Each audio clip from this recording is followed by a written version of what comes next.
cuando las lágrimas no cuentan toda la verdad. Esta es una reflexión crítica, no un ataque. No promovemos odio, sino conciencia.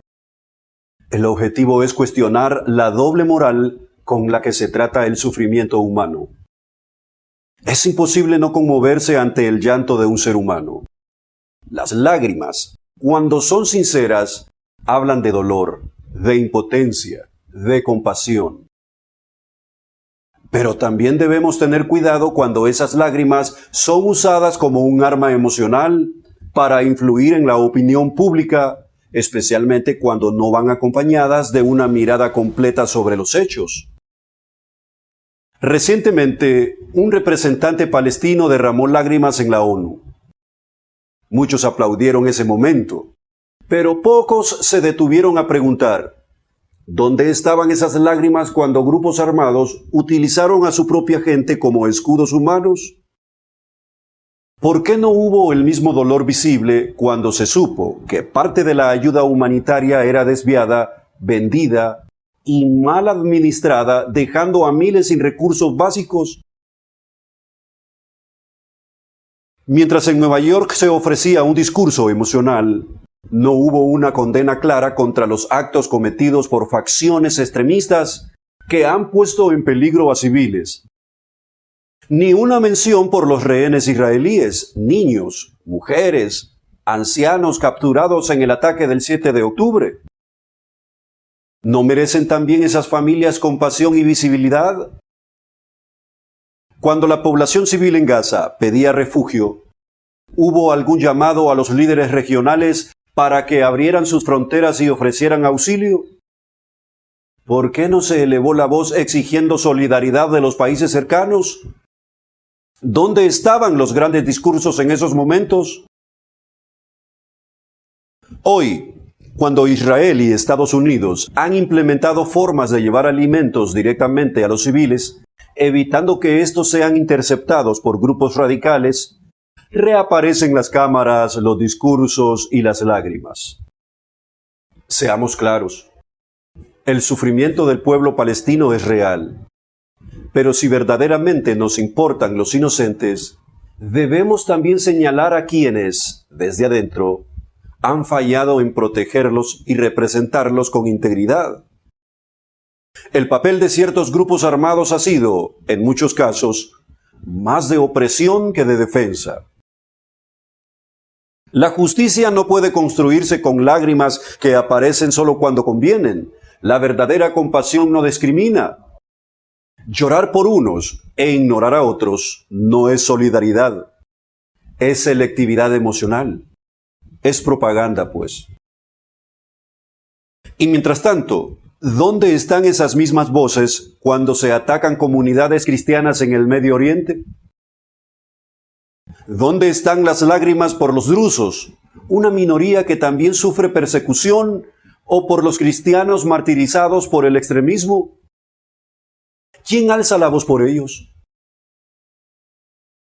¿Dónde está la indignación internacional cuando las familias judías son eliminadas fuera de su país, como ocurrió recientemente en Estados Unidos a aquella pareja joven? ¿Por qué ciertos regímenes responsables de violencia masiva no reciben la misma condena pública? ¿Qué está pasando en este mundo?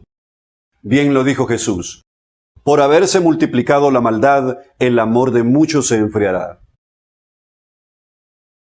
Y aún más, ¿por qué tanto silencio ante los ataques a civiles en Ucrania? ¿Dónde están los discursos por los niños ucranianos enterrados bajo escombros? ¿Por las mujeres agredidas? ¿Por las ciudades arrasadas?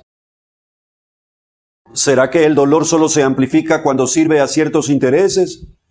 ¿Será que solo se encienden las alarmas si se puede señalar a una nación en particular?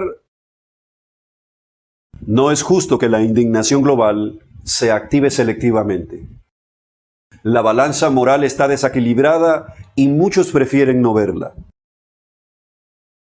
Sabemos que las imágenes del conflicto generan dolor e indignación, especialmente cuando hay víctimas civiles, y más aún si son niños. Nadie con sensibilidad puede mirar ese sufrimiento sin conmoverse. Pero emitir juicios sin contexto, acusando de forma simplista a una nación entera, no ayuda ni a la verdad ni a la justicia.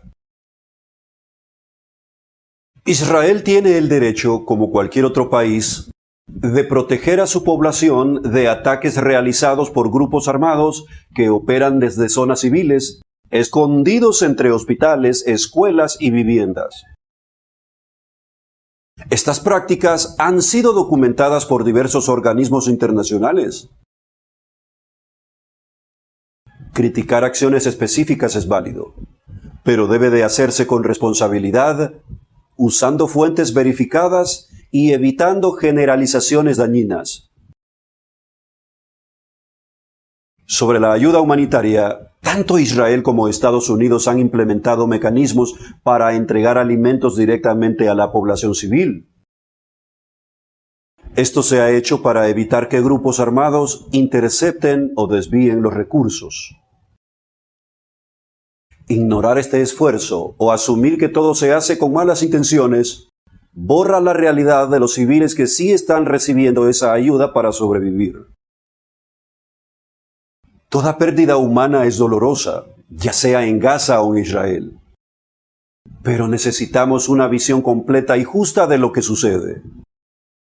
Pensar con profundidad es un deber moral. El 7 de octubre ocurrió un ataque brutal contra civiles israelíes.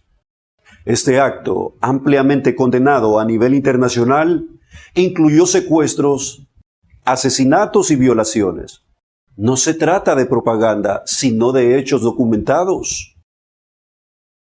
Estos sucesos desataron la actual crisis y no pueden ser ignorados. Muchos afirman que Gaza es una prisión. Pero también es cierto que durante años se han hecho esfuerzos para apoyar al pueblo palestino.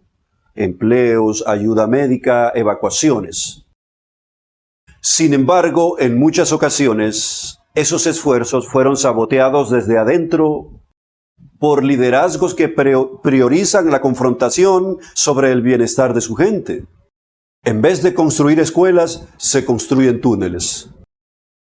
En vez de invertir en vida, se invierte en destrucción. Israel, como cualquier país soberano, tiene el derecho y el deber de proteger a sus ciudadanos. Y aunque toda guerra es trágica, Israel ha desarrollado protocolos para minimizar daños a civiles, incluyendo advertencias previas a bombardeos, algo inusual en conflictos armados. Dios es justo, y su justicia no se deja manipular. Él no demandará cuentas solo por los inocentes muertos de un lado del conflicto, sino también por los del otro lado. También demandará cuentas por quienes justifican o guardan silencio ante el terror. La sangre inocente clama por justicia sin favoritismos. Oremos por la paz, pero también por la verdad, porque sin verdad no hay justicia, y sin justicia no puede haber verdadera paz.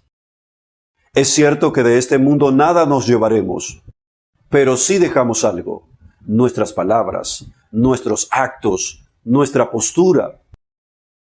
Podemos levantar la voz, podemos levantar puentes o contribuir a destruirlos.